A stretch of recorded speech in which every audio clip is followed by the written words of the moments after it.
বরিশাল বিসিক শিল্পনগরে অর্ধ শতাধিক প্লট খালি থাকলেও আর্থিক সংকটে ভাড়া নিতে পারছে না ক্ষুদ্র উদ্যোক্তারা।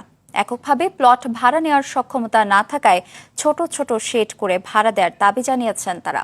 এদিকে জায়গার অভাবে শহরের বিভিন্ন এলাকায় ভাড়া ভবনে কাজ করতে গিয়ে নানা সমস্যায় পড়তে হচ্ছে তাদের।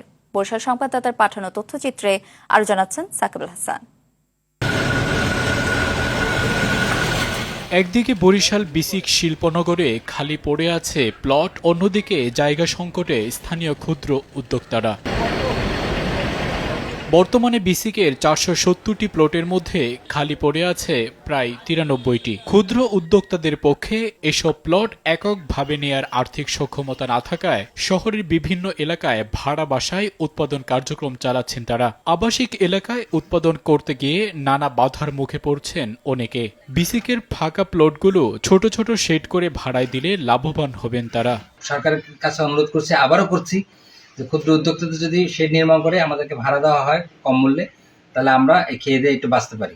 ওই ছোট ছোট উদ্যোক্তারা, তাদেরকে যদি সহযোগিতা করে সরকার, তাহলে তারা আরো কিছু স্বাবলম্বী হতে পারবে। আমাদের জন্য বড় করে একটা সেট করে দেয়, তারপর কারো যদি 1000 স্কোয়ার ফিট লাগে, কারো যদি 1200 স্কোয়ার ফিট লাগে, এরকমের করে আমরা ক্ষুদ্র আকারে ভাড়া দিয়ে তাদের ওখানে থাকতে চাই।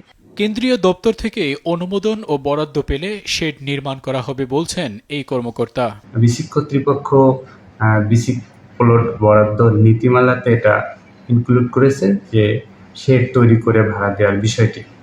তবে এটা সময় সাপেক্ষ, এটা কর্তৃপক্ষ বাস্তবায়ন করবেন বলে আশা করি। ক্ষুদ্র ও কুটির শিল্প বিকাশের লক্ষ্য নিয়েই প্রতিষ্ঠিত হয়েছিল বিসি। খালি প্লটগুলোতে দ্রুত ছোট ছোট শেড নির্মাণ করে ভাড়া দেওয়ার দাবি ক্ষুদ্র উদ্যোক্তাদের।